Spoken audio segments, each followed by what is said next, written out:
An embarrassing loss to Nebraska on Saturday has IU football in a really bad place right now.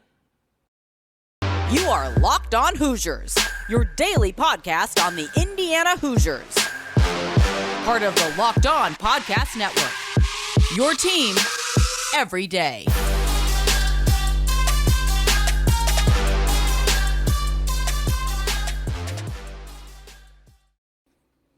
What is up, everybody? It is Monday, October 3rd. This is Locked On Hoosiers, your one and only daily one-stop shop for everything IU athletics. I'm your host, as always, Jacob Rude. Want to thank you guys for making us your first listen every single day. Also want to thank LinkedIn Jobs for being the official college basketball recruiting sponsor across the Locked On College Network. LinkedIn Jobs helps you find the right candidates you want to talk to faster. Post your job for free at linkedin.com/lockedoncollege. Terms and conditions apply. IU football is in a bad spot, and there's really no other way to look at it after what was a really bad loss on Saturday. The Hoosiers fall at Nebraska 35-21. In a vacuum, a road loss in the Big Ten is not that bad, but it was both what Nebraska was coming into this game and what the Hoosiers did that should have fans pretty frustrated. Thinking back a couple weeks ago, the loss to Cincinnati seemed to lead to some type of deep dive into the state of the program, which I thought was a bit silly considering the game, the opponent, the circumstances. That was not a game IU should have been all that competitive in. And they weren't for a large part of it. There was a stretch in the second half they were, but otherwise they were not. Saturday is a game the Hoosiers should have been competitive in, should have been much better in, and they were not. I want to give you some stats here because we mentioned this in the preview episode about just how bad the Nebraska defense was. And it bears mentioning Cam Camper and DJ Matthews, IU's top two receivers, did not play. That matters. Bigger picture, there are a lot more problems than that. Cam Camper had a non-COVID illness. DJ Matthews was doubtful and tried it out before the game, could not go. So down your top two receivers hurts. This is a group that was still probably the most talented. They had guys step up, but you're also coming up against a defense that was one of the worst in the nation. They were giving up an average of 583 yards per game. IU got to 290, not even half of that. They were giving up 56.5% on third downs. IU was, it is 2 of 15, which I'm not good at math. I am Googling it. It is 13%. A little bit off that 56% mark. They were giving up 5.8 yards per carry. IU averaged 2.9. They were giving up 330 passing yards per game. IU had 220. They were getting stacks on 1% of their dropbacks. They had 3 of them on Saturday. Just a failure. Outright, plain and simple, a failure by IU football. And it is the same mistakes that keep on happening. This offensive line is the crux of a lot of things. They cannot block. This is not a good offensive line. And you are 5 games into the season, and Tom Allen is talking about needing to find the best 5 guys to get out there. Next week is the 6th game of the season. There are only 12 weeks in the season. You are at the halfway point of the season, and you do not know what your 5 best offensive linemen are. There are not 5 good offensive healthy linemen that IU can put out there. Which is a problem, as we've discussed for the last 2 seasons, even further than that. The offensive line just continues to be a problem year over year. And we're going to talk about Tom Allen's seemingly unwillingness to make changes, but that is a recurring trend that just seems to not be fixed in any way, shape, or form other than trying new combinations of guys. If everybody is not good, it doesn't matter what combination you put out there, that it is not going to be good. The defense, Tom Allen takes over play calling. You expect something similar to what he had when he was either the defensive coordinator or in charge of the defense his first couple of seasons here. They continue to just get gashed for big plays, and they are not making enough big plays of their own to make up for it. I don't understand the secondary and how it seems like the same types of plays are beating them. Deep passes down the middle. And I am not smart enough at football to examine why this is, but I can sit here and tell you that for dating back to the Idaho game, that deep pass down the middle, splitting the safeties, has worked for every team at some point during their game. It is mind-boggling. It is frustrating. It's the definition of insanity, is doing the same stuff and expecting different results. I don't understand how it keeps happening, and that's why all of this is so frustrating, on top of the fact that IU spent the week, Tom Allen spent the week talking about how things have to change, how they're going to do things differently, how they needed to get off to a quicker start. That did not happen. I think it took 3 plays for Nebraska to score on their first drive to go 72 yards, a 4-yard run, a 34-yard pass, a 34-yard touchdown. That is their first drive, while IU went punt, punt, punt, punt, punt, punt, touchdown, touchdown. And one of those punts was blocked. That is not a fast start. I don't understand what they spent the week doing. I tweeted this in jest, and I understand this isn't that simple, but what is IU spending the week during practice doing? Because this doesn't seem like things are changing week over week. You're game planning for a different opponent maybe, but the same things are continuing to be issues. There seemingly is no rhyme or reason for why this offense works and doesn't work at times. I could not tell you what was different about those last 2 drives of the first half versus the rest of the game, where those 2 drives at the end of the first half looked incredible. That's like IU at its best. They just marched down the field. Nothing stopped them. They got into a rhythm. They first drive was 7 plays, 75 yards. The second drive was 6 plays, 70 yards. They didn't even take 5 minutes between the 2 drives. That looked awesome. That looked great. In a lot of ways, they were unfortunate that it came right at the end of the first half, where you could have no momentum from that going forward, because their first series of the second half was an interception.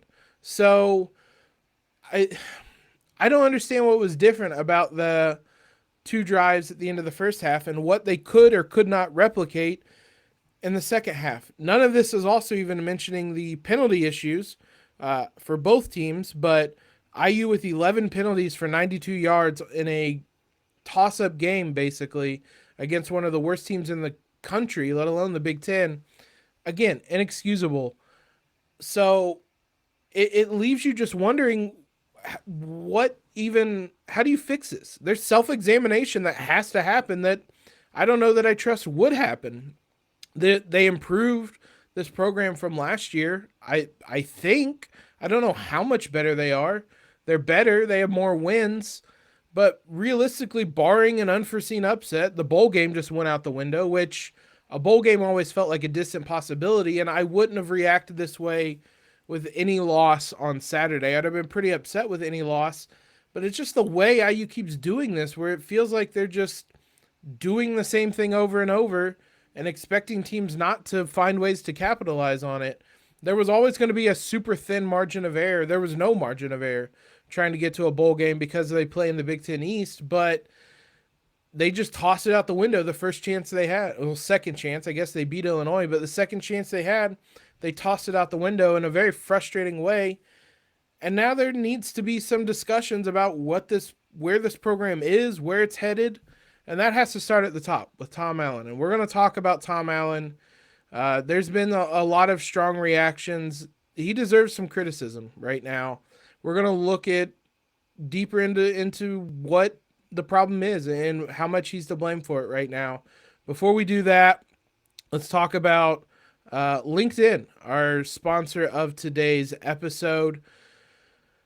Look, these days, every new potential hire can feel like a high stakes wager for small businesses. You want to be 100% certain that you have access to the best qualified candidates available. That's why you have to check out LinkedIn Jobs. LinkedIn Jobs helps you find the right people for your team faster and for free. It's a super easy website where you can create a free job posting using our link, linkedinjobs.com/locked on college. Once you get your job post created, you add your job and your purple hiring frame to your LinkedIn profile to spread the word that you're hiring. Simple tools like screening questions make it easy to focus on candidates with just the right skills and experience so you can quickly prioritize who you'd like to interview and hire. That's why small businesses rate LinkedIn Jobs #1 in delivering quality hires versus leading competitors. LinkedIn Jobs helps you find the qualified candidates you want to talk to faster. Post your job for free at linkedin.com/lockedoncollege. That's linkedin.com/lockedoncollege to post your job for free. Terms and conditions apply. Big thanks to all you guys who are making us your first listen or first watch every day of the week. Be sure to subscribe over on YouTube if you guys have not already. Let's talk about Tom Allen. I think a discussion on him and where he has the program right now is fair. I think there are a lot of bad faith arguments being made about him. I've seen them in our Twitter replies. I've seen them in our show comments. I've seen them on our timeline. I've seen them all over the place. And there are criticisms you can make about him right now. This was one of the worst losses of his career. I said it was perhaps the worst loss on Saturday. Somebody pointed out that the Iowa game last year is up there, considering the expectations and whatnot for last season. Yeah, that's very fair. That Iowa game might be the worst one. This is a really, really bad loss, no matter how you kind of shake it, because I can't overstate how bad this Nebraska team had been. I know they had a new coach. I know they had a new defensive coordinator. This was still a really bad Nebraska team that IU just could not get the better of. And there needs to be some questions asked. His hesitance to make changes is costing them. I don't understand. Again, I've said before, I don't really like coming on here and calling for people's jobs. Just from kind of a personal standpoint, I'm not going to sit here and say you need to fire this guy. That being said, if somebody's not doing their job, I don't like, if they're not performing at the level they need to be performing at, you need to make a change. When has the offensive line performed at the level you expected them to perform at in the last handful of seasons? Because they haven't, and there's been no change there. And I know it's not as simple as just changing the offensive line coach and that fixing everything. That will not be the case. There needs to be a greater search into why IU hasn't had a good offensive line in a number of years. It doesn't all come from the offensive line coach. Are they identifying talent wrong? Are they not progressing guys along? Is there not the development that there needs to be? Because right now, this offensive line is really bad. It's full of veterans who should be better. And you have a bunch of young guys that are being thrown into positions. Like we said at the beginning of the year, there's no depth here. So when injuries were going to happen, you were going to throw guys in who were wholly unprepared. And they've looked wholly unprepared. But it really hasn't mattered what combination is out there. They've been bad. So I don't understand why there hasn't been more whole-scale changes. It's one of those things that I understand on a personal level. He knows the coaches. He hired them. He brought them in. He was so, I don't even know what the word is, indebted or broken up about firing Nick Sheridan last year that he took a pay cut to cover it. I don't know if he doesn't want to do that with the offensive line coach. I don't understand it, but this offensive line has not been good.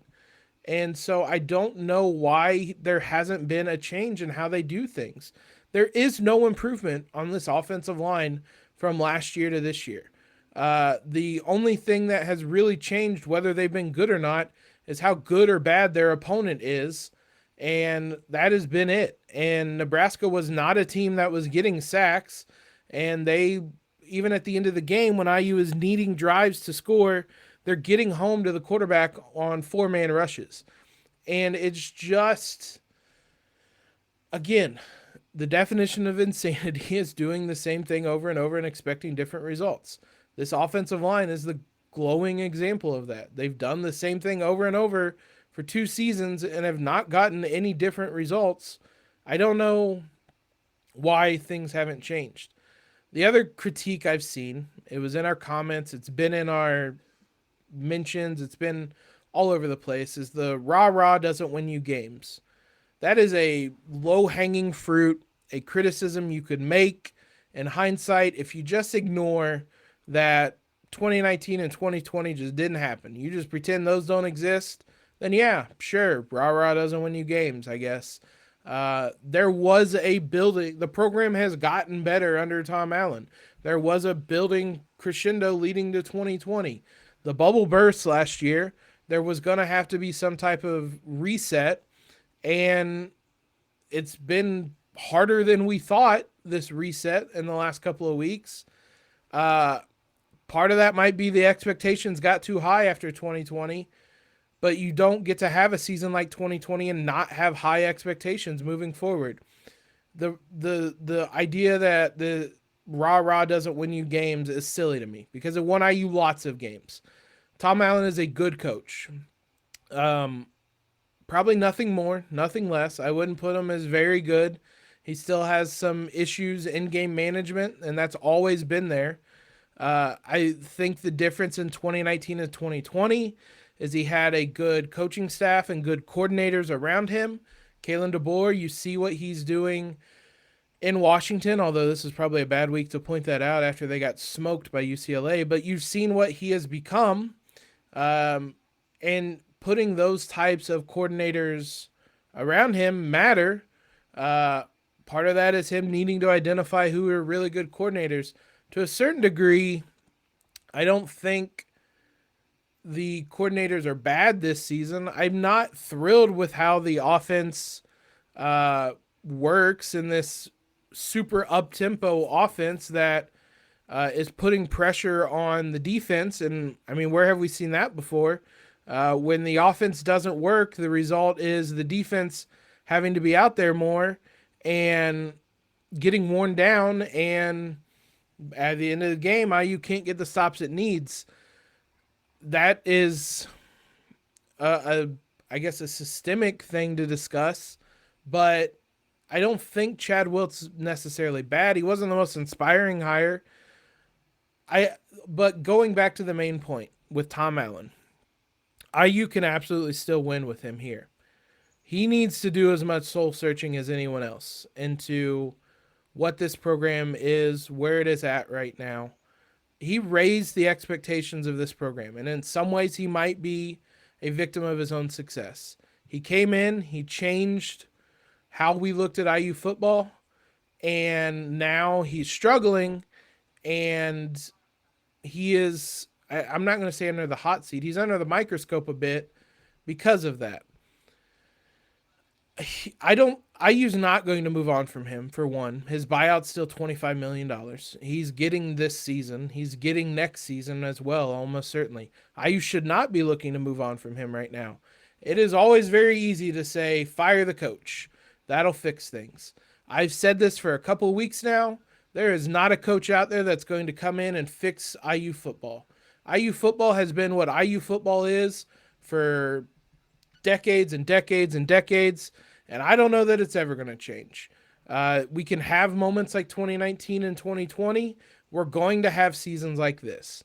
And so a certain element is whether you accept that this is what IU football is or if you want something better. This is not a short, there is no quick fix. This is a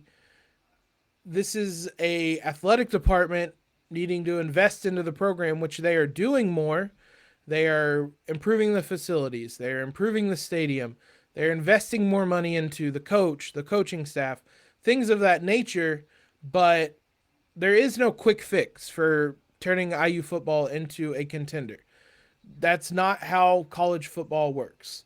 So I understand the frustration from this. I don't think you can sit here and say fire Tom Allen and we'll fix things elsewhere. Well, I mean, for one, again, it's not happening. IU's not paying $25 million to fire Tom Allen. I don't think he's on the hot seat right now anyway. He's he's under the microscope, and the intensity of that is going to continue to grow, but there needs to be a more of a succession plan than fire Tom Allen and we'll figure out how to fix it. Who are you bringing in that is going to fix this? Because this is not, this is not an easy fix. This is not a enticing job for a coach. Sure, it's in the Big Ten. This is a step ladder or a step stool or a stepping stone. That's the word I'm looking for. A stepping stone of a job into something bigger at best. So who are you bringing in to take over and change this? Because right now I'm not sure who that is. But Tom Allen deserves scrutiny. He deserves criticism, and he needs to be better. I hope he's doing as much soul searching as anyone and not just asking the questions, but doing the actions to improve this team.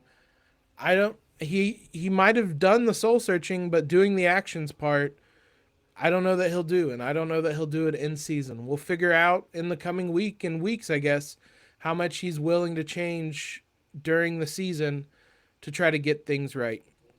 So where do we go from here now? We'll talk about what this season is going to look like now and what we as a podcast are going to be doing moving forward now as well. Let's talk about Bet Online, though, guys. Please do not listen to me on betting for a little bit because I put money down on IU to win. Now, if I had known that Cam Camper and DJ Matthews were not playing, I would have not have touched IU's money line. And they were still, there's probably a pretty good argument to make that if those two played, or even Cam Camper played, that was a safe bet because IU was still close throughout the night, but they ultimately did not win. I still use BetOnline to lose my money this weekend, but betonline.net is your number one source for football betting info this season. Find all the latest player developments, team matchups, news, podcasts, and in-depth articles and analysis on every game you can find. As always, BetOnline remains your continued source for all your sport wagering information and live betting and up-to-the-minute scores for every sport out there. The fastest and easiest way to check in on all your favorite games and events, including MLB, MMA, boxing, and golf. If you want to check in on IU, they are a 3-touchdown underdog to Michigan. You're not getting any advice from me on that one. I would stay far away from that game because I don't understand what IU is right now. Head to betonline.net, though, or use your mobile device to learn more about the game, the trends, the actions, everything. betonline.net, where the game starts. So where do we go from here with IU football? It's not going to get easier. As I mentioned, they host Michigan. It's the Big Ten East, and this was their easiest game left. They play Michigan. They host Maryland. They go to Rutgers. They have a bye week, and then Penn State, Ohio State, Michigan State, and Purdue.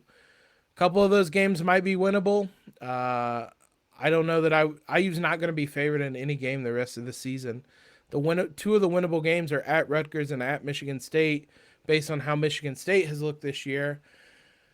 I guess in theory there's still a route to a bowl game, but do you feel good about IU football right now? Do you think that they can pull off an upset? Because they're going to have to pull off multiple upsets to get into a bowl game right now, and I don't feel great about that. So it's hard for me to even, I don't want to say it's hard for me to picture a win. We saw how IU won 3 times this season already, but as the competition is getting tougher, it's hard for me to picture an upset over a Michigan, a Penn State, an Ohio State, even a Michigan State. It's hard for me to really envision what that looks like because there's just no consistency with IU. There's flashes, there's blips, there's moments, but there is far more bad than good in every game this season, even in the ones that they've won. At best, you have an Idaho game where they looked awful in one half and good in one half. So maybe a 50-50 split at best, and you're not upsetting a team playing half a good game. You have to play a great game for the entirety And IU has not come close to that at any point this season. So this is not going to be a fun next 2 months now with IU getting to the heart of Big Ten East play. This is going to get ugly. I mean, there's still talent on this team. There's still young talent. There was still a top 25 recruiting class. That it's not like basketball where they make instant impacts unless you're Desan McCullough or Jalen Lucas, who is another argument you can make where the heck he was on Saturday. There are some true freshmen making impacts, and there's talent. There's young talent, but I don't know. This is a demoralizing loss, to say the least. Where are we going to go from here? Well, if I'm being honest, that's probably we're scaling back drastically on the football coverage. You're going to get recaps on Mondays from us. You're going to get previews on Friday from us. There might be occasional crossover content if other Locked On shows want to do previews. But we're focusing on basketball Tuesdays through Thursdays now in the middle of the week. Probably a lot of previews for men's and women's basketball, both. Some recruiting content, as we always do on Wednesdays, going to be mixed in there. But we have two very good basketball teams that are a month away from their season starting. There's a lot of stuff we can talk about those basketball teams heading into this season, and we're going to do that. Until IU football gives us anything positive to talk about, we're not going to spend as much time as we have talking about the football team. We're going to start focusing as much on the basketball team as well. We'll also talk some soccer. They had a 2-2 draw with Michigan on Sunday. If you guys saw that on Big Ten Network, we'll keep you updated on the other stuff, but we're switching our focus a lot more to basketball now moving forward. So thanks again for making Locked On Hoosiers your first listen every day. We will be back tomorrow. We will be starting men's basketball previews on tomorrow's episode. Know what your team is up against across the Big Ten with Locked On Big Ten. Everyday host Nate Dickinson and the local experts of Locked On take you across the Big Ten in 30 minutes. Make Locked On Big Ten your second listen. Locked On Big Ten. Follow us on Twitter if you guys have not already at LO_Hoosiers. Subscribe again if you haven't. That helps us out a ton, as does leaving a quick rating or review. Just a quick 5-star rating if you can. That helps us immensely. It gets our podcast in front of more eyes. Can't thank you guys enough for helping us grow into what we are. And if you're still here, you're an OG, you're one of the loyal ones, and I greatly appreciate you guys. So have a great Monday. Don't let IU football get you down. Hope your week starts off great. And most importantly, LEO.